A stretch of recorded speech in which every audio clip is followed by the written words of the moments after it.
Hello students, welcome you all to the second lecture of solutions.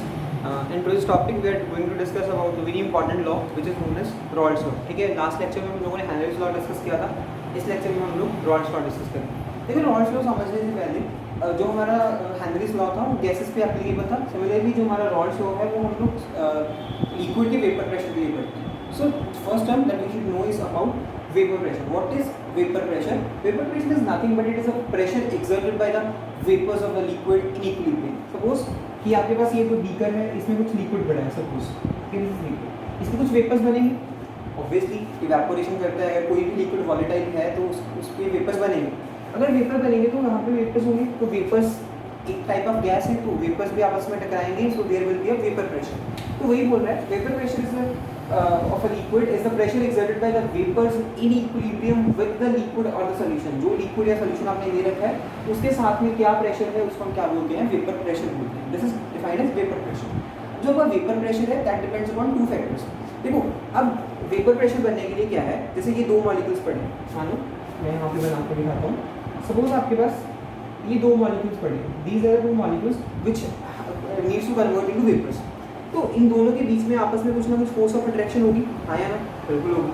तो अगर इस वाले मॉलिक्यूल को वेपर में कन्वर्ट होना है so there must be need of the breakage of the force of attraction.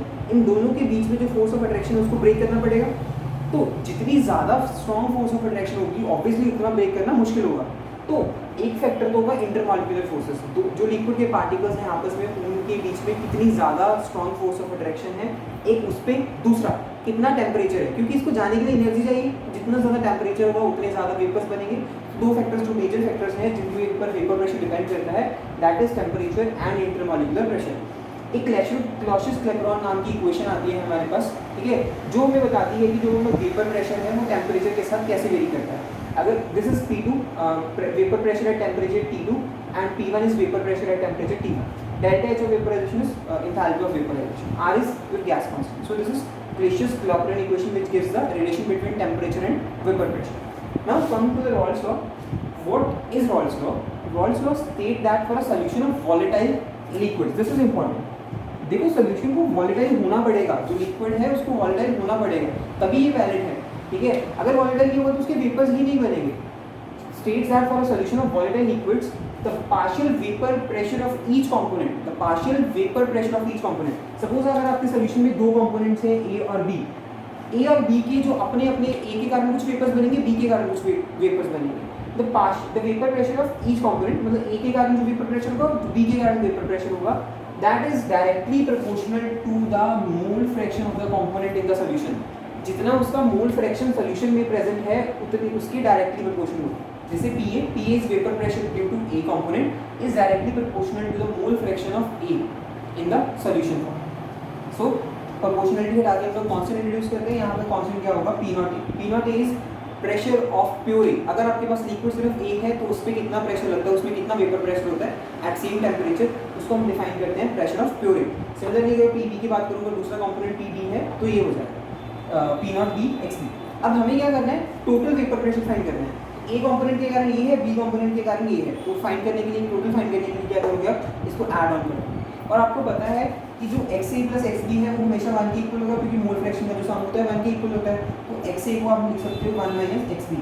तो इसमें अगर आप वैल्यू पुट करोगे P0A 1 minus XB plus P0B XB तो आप इससे सॉल्व कर सकते हो. ये बन जाएगा P0A प्लस XB कॉमन निकाल दो P0B माइनस P0A.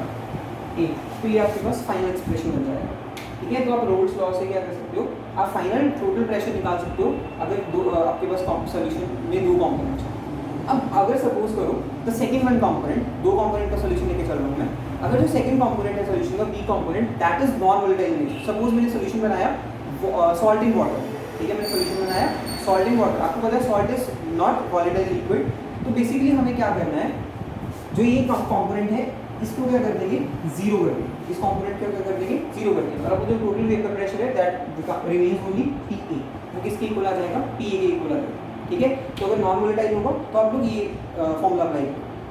अब देखो ये ग्राफ से समझाया हुआ है सब. इस ग्राफ में ये अज्यूम किया है कि A is more volatile than B. ठीक है। जो ए है वो ज़्यादा वोलेटाइल है तो ज़्यादा वेपर्स बनेंगे, ज़्यादा वेपर्स बनेंगे तो ज़्यादा प्रेशर होगा, ठीक है। तो दैट्स वाई अगर सारा का सारा सोल्यूशन ए है तो पी नॉट ए की वैल्यू ज़्यादा है as compare to P not B. अब देखो अगर सारे का सारा ए है तो पी नॉट ए प्रेशर होगा, अगर सारे का सारा बी है तो पी नॉट बी प्रेशर होगा। अगर बीच में कहीं पे भी सपोज यहाँ पे कुछ एक्स ए है 0.7, एक्स बी है 0.3, तो ये वाला प्रेशर आपको क्या देगा, ये वाली जो वैल्यू होगी that will give you the total pressure, वो आपको टोटल प्रेशर देगा, ठीक है।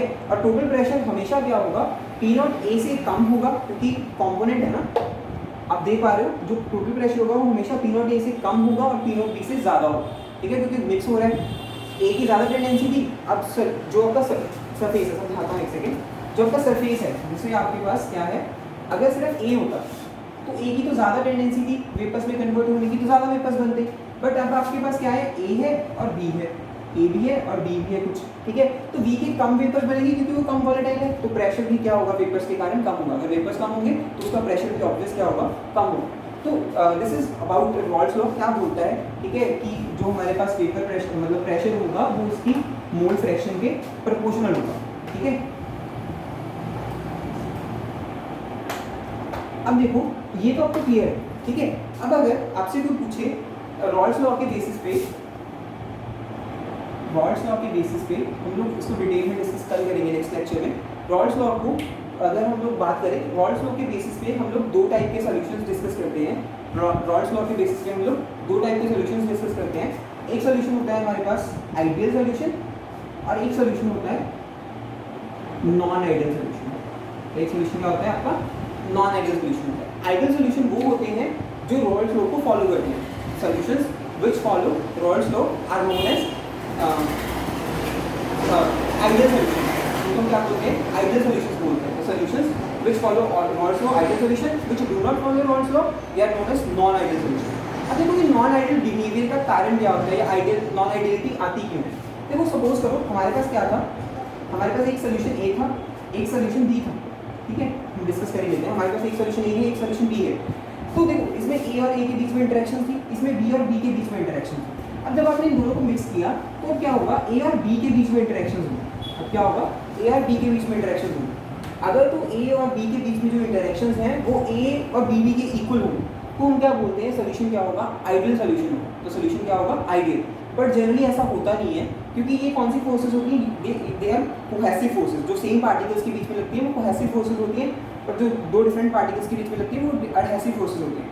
तो ये फोर्सेस कभी जनरली इनके इक्वल नहीं आती, तो जनरली जो हमारे पास सोल्यूशन आते हैं वो नॉन आइडियल सोल्यूशंस होते हैं, इसलिए इनको नॉन आइडियल सोल्यूशंस बोला जाता है, ठीक है। तो देखो अब इनके बेसिस पे अगर तो इनके बीच में ज़्यादा अट्रैक्शन होगी, स्ट्रॉन्ग अट्रैक्शन ए और बी में ज़्यादा अट्रैक्शन हो जाएगी, तो वॉल्यूम क्या हो जाएगा इसका, अगर इसका मैंने V1 वॉल्यूम ऐड किया एक चीज़ का, दूसरे का V2, एक कंपोनेंट का V1 इसका V2, तो इसका जो अगर इसमें स्ट्रॉन्ग इंटरेक्शन है, ए और बी में इंटरेक्शन स्ट्रॉन्ग है, तो जो इसका वॉल्यूम आएगा net that is less than V1 plus V2, क्योंकि अट्रैक्शन स्ट्रॉन्ग थी तो पास पास में चलेगी तो वॉल्यूम क्या हो जाएगा, नेट कम हो जाएगा। अगर ए और बी के बीच में इंटरेक्शन कम है तो जो वॉल्यूम आएगा वो ज़्यादा आएगा एक्चुअली से, ठीक है। तो इसीलिए नॉन आइडियल सॉल्यूशंस हम बोलते हैं। एक सॉल्यूशंस ये नेगेटिव डेविएशन शो करते हैं and such type of solutions are said to have positive Raoult's law deviation, ठीक है। हमारे पास नॉन आइडियल सॉल्यूशन दो टाइप के होते हैं, एक नेगेटिव डेविएशन शो करते हैं, जो नेगेटिव डेविएशन का मतलब जिनमें मॉलिक्यूल में इंटरेक्शन ए और बी से ज़्यादा स्ट्रॉन्ग होगी, और पॉजिटिव डेविएशन जिनमें कम स्ट्रॉन्ग होगी। तो इस बेसिस पे हम लोग सॉल्यूशंस को आइडियल और नॉन आइडियल सॉल्यूशंस के बेसिस पे डिवाइड आउट करते हैं, ठीक है। अब एक चीज़ और बची है, हम लोगों ने रॉल्स लॉ का एक्सप्रेशन स्टडी किया। क्या स्टडी किया, Pt is equals to P not A X A plus P not B X B, ये सॉल्यूशन डिस्कस किया हमने। अब अगर मेरे को ये बताओ, ये जो एक्स ए और जो एक्स बी था आपका, these are the basically the mole fractions of A and B in solution phase, जो आपका सोल्यूशन है उसमें है। अगर आपसे कोई पूछे कि अगर आपका वेपर फेज है, जो वेपर फेज है ना, देखो यहाँ पे जो वेपर बने हैं उसमें भी तो ए और बी है आपका।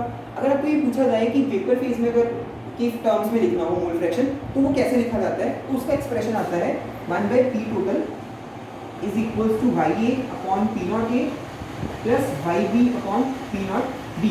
This YA is mole fraction of A in vapour phase, YB is mole fraction of B in vapour phase, and P not A, P not B they are same, ठीक है। So this is all about Raoult's law, ठीक है। इसकी basis पे हम लोग कुछ numericals करने की ट्राई करेंगे नेक्स्ट लेक्चर में। तब तक आप ये रॉल्स लॉ स्टडी करिए, ठीक है। Thanks for watching, thank you.